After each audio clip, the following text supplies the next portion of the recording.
आजकल कोरोना के बढ़ते संक्रमण में परिवारों के ऊपर काफ़ी इस जीवाणु का, इस विषाणु का हमला होना एक जायज़ सी बात है। हमने देखा है कि आजकल न्यूक्लियर फैमिली के दौर पर घर में किसी एक सदस्य को यदि कोरोना से संक्रमित हो जाता है तो दूसरे सदस्यों को, खास तौर पे बच्चों के ऊपर खतरा बढ़ जाता है। तो इस वीडियो में हम आज दो चीज़ें देखेंगे। एक तो यदि हमारे घर में किसी वयस्क या किसी एडल्ट को कोरोना हो गया है तो बच्चों को उससे कैसे बचाएं, और दूसरा यदि वह इन्फेक्शन बच्चे में हो गया है तो फिर आगे की हमारी रणनीति क्या होनी चाहिए। तो सबसे पहले यदि घर में किसी वयस्क को, किसी एडल्ट को, किसी बच्चे के पेरेंट्स के को या ग्रैंड पेरेंट्स को अगर कोरोना डायग्नोज हुआ है और डॉक्टर ने उस सदस्य को घर में ही होम क्वारंटाइन किया है तो कुछ बातें हमें विशेष तौर पर ध्यान रखनी होंगी, स्पेशली अगर आपके घर में एक बच्चा है। सबसे पहली बात तो उस सदस्य को एक कमरे में आपको बंद करना पड़ेगा, स्वैच्छिक उसे उस कमरे में रिस्ट्रिक्ट करना पड़ेगा, उस कमरे में जिसमें एक टॉयलेट अटैच्ड हो। वह व्यक्ति अपना खाना पीना, टॉयलेट, स्टूल वगैरह सब उसी कमरे में अटैच्ड बाथरूम और वॉशरूम में करेगा, उससे बाहर नहीं आएगा। उसके बर्तनों को गर्म पानी से अलग से धोया जाएगा, उसके कपड़ों को गर्म पानी से अलग से धोया जाएगा, और क्वारंटाइन पीरियड के दौरान बच्चे को उसके कांटेक्ट में नहीं लाया जाएगा। मिनिमम 6 फीट की दूरी से बच्चा उससे इंटरैक्ट कर सकता है, और उस स्थिति में भी बच्चे को और उस एडल्ट को दोनों को मास्क पहनकर रहना होगा। बच्चे का स्पेशली वॉशरूम इस परिस्थिति में अलग होना चाहिए, उसके कपड़े, उसके बर्तन वगैरह सब अलग धुलने चाहिए, और उसकी भी एक्टिविटी किसी एक कमरे में रिस्ट्रिक्ट करनी चाहिए। अब आते हैं सिनेरियो नंबर 2 में। यदि बच्चे को कोरोना पॉजिटिव होता है तो क्या करना चाहिए। देखिए, कोरोना के जो लक्षण होते हैं उन्हें एक नॉर्मल फ्लू से डिस्टिंग्विश करना या उनमें भेद करना काफ़ी मुश्किल होता है।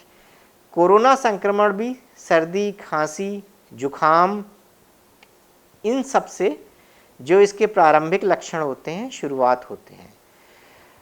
अगर आपके बच्चे को सर्दी, खांसी, तेज़ बुखार इनमें से कोई लक्षण है तो आप अपने डॉक्टर को फ़ोन द्वारा या टेली कंसल्टेशन द्वारा संपर्क करिए, उससे आगे की दवाओं के बारे में, और यदि कोरोना जांच की ज़रूरत है तो टेली कंसल्टेशन के द्वारा ही आप उसको प्राप्त कीजिए।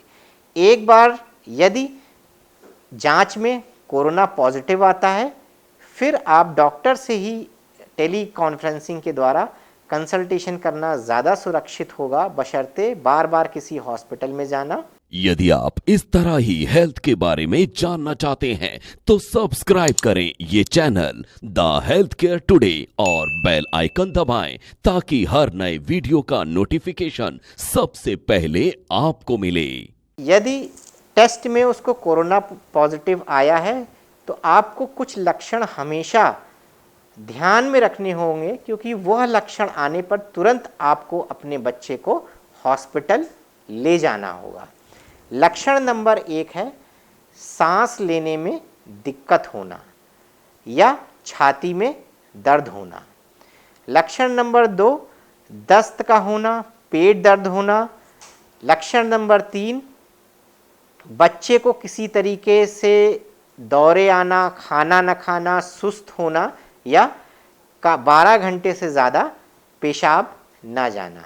तो इनमें से यदि कोई लक्षण है तो आप बच्चे को तुरंत का तुरंत हॉस्पिटल की इमरजेंसी में ले जाइए, जहां डॉक्टर उसका परीक्षण करने के बाद हो सकता है उसको भर्ती करे अस्पताल में, कोरोना वार्ड में।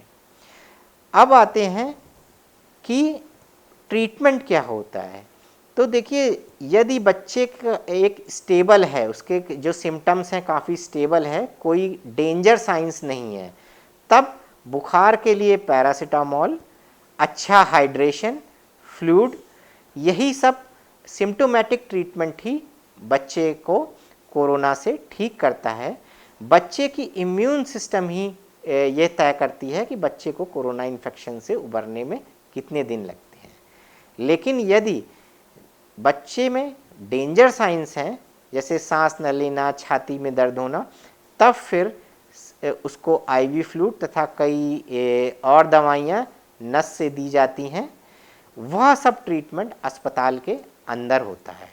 इसमें मैं ये ख़ास बात सारे पेरेंट्स से ये कहना चाहूँगा कि अखबारों की रिपोर्ट के हिसाब से या सोशल मीडिया की रिपोर्ट के हिसाब से बच्चे को कोई ट्रीटमेंट जैसे हाइड्रोक्सीक्लोरोक्विन, एजिथ्रोमाइसिन, ये सब मत दें, क्योंकि यह दवाइयाँ कोरोना से भी ज़्यादा खतरनाक हो सकती हैं यदि बच्चे में कोई साइड इफ़ेक्ट हो गया।